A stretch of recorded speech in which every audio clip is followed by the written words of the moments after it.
Boku no Hero Academia, Chapter 332. New Model Hypersonic Intercontinental Ballistics. At least that's the name of the chapter according to the unofficial translation.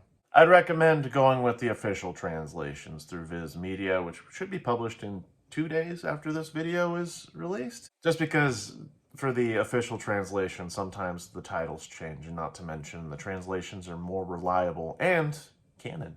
That said, here's the review for the new chapter. Spoilers! You've been warned. But welcome to All Day the Geek Way, I'm Jet, and let's just jump into it. In this chapter, it ends on one hell of a cliffhanger.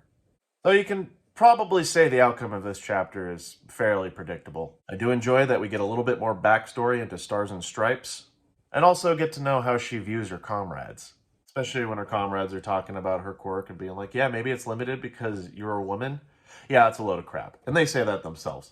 But it's good to see that the people that she's closest to are truly her allies. And I guess it's assumed that it's the pilots in those jet fighters. And they acknowledge that Cassie, or Kathy, last chapter said it was Kathy. I guess I gotta read the Viz translation. But they establish that she's a freaking monster with her quirk. Even with its limitations, she's still insanely powerful. She's not All Might status, but then again, who is? Even then, her quirk is freaking cool! But it was cool to see them using the laser. She applied the laser rule in the last chapter to hold down Shigaraki, and now she has to release it. That's at least until the intercontinental missiles arrive, the Tamiya missiles. I enjoy how All for Shigaraki is basically analyzing what's going on and can sense that something really big is approaching.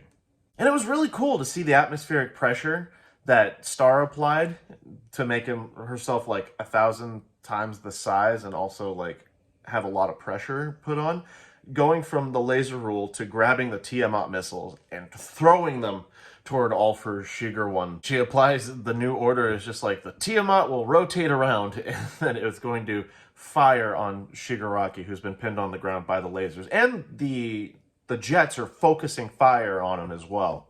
And she does a move called the New Model Hypersonic Intercontinental Ballistic Pounce! And it just creates this massive explosion in the ocean. And everyone's like, what's the status of Shigaraki? All the while, Star's pretty aware that he's going to be able to handle this, no problem. And even as Endeavor's flying, he's just like, whoa! It was cool to see it from the perspective of Star in the aftermath, and she's looking into the center of where the explosion occurred, and that there's just a little hole. And it turns out that Shigar All for One made a little hole out of his decay to escape the explosion, which was pretty awesome. And even he admits that would have been a fatal blow to him. And he's figured out that New Order can only have 2 rules applied at a time, and not to mention when the battle was in her favor, that's when he applied Decay. And apparently he has perfect control of Decay at this moment in time. Though in one of the panels, you see something jump out and you assume initially, Horikoshi makes it so you assume that it's All for Shigaraki 1, and it turns out he used the Nomu as a decoy, and the thing that they basically destroyed was the Nomu. Though I guess at one point the Nomu is basically destroyed and Shigaraki orders it to explode, and it does. Kind of confused by this, honestly. And then we get All for One. So All for One is actually talking at this one point, and he's jumping from jet to jet, and then he says, I'll put that quirk to better use. And as we approach the end of the chapter, we see that one of the pilots is like, use the explosion and blow Shigaraki to bits, even though Star is well aware that he'll recover from it just fine. But it's insinuating that the pilots are willing to sacrifice themselves in order to stop Shigaraki. And at the end, we just see a small smirk on Star's face as All for Shigaraki grabs onto it, just like so. You know, classic Shigaraki move. And that's where the chapter ends. And man, this is one hell of a cliffhanger. It made me pretty mad because I really want to see what's going to happen next week. Which I guess is the purpose of a cliffhanger. It's neither here nor there. Like, I'm wondering what's going to happen. Is Shigaraki going to take over, try to decay? Is All for One going to take New Order? Or has Star maybe set a rule saying, New Order, my quirk can't be stolen? And there's no reason that her quirk can be stolen if she applies that rule, unless All for One is just so overpowering that he nullifies the order, since it does have limitations to it. So we'll see what happens next week. This chapter was really good. I'm not going to lie, though, if we lose Star right now, I'm going to be pretty mad because this has been one of my favorite characters in a long time. Like, a super awesome quirk, a really cool personality to boot, especially representing the United States. It makes sense. And I all around just love this character. I want to see her get to Japan and work with the different heroes. And also, if All For One gets New Order, he's going to become pretty overpowered. Like, holy cow. Though it also depends if Shigaraki allows All For One to use the quirk stealing. Horikoshi's been really good at subverting expectations, all the while you can expect some things. Like, in terms of this chapter, I did expect it to go this direction where ultimately Star is going to lose the fight, but even she acknowledges he's way powerful.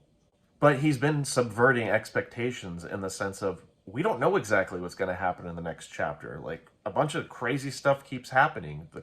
The Nomu was a diversion, and Star is being touched, but she can apply a rule to herself. Another rule, maybe.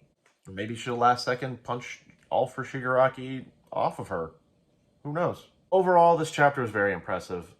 But that said, if we lose Star, I'm going to be solely disappointed because she's one of the coolest characters that Horikoshi has introduced.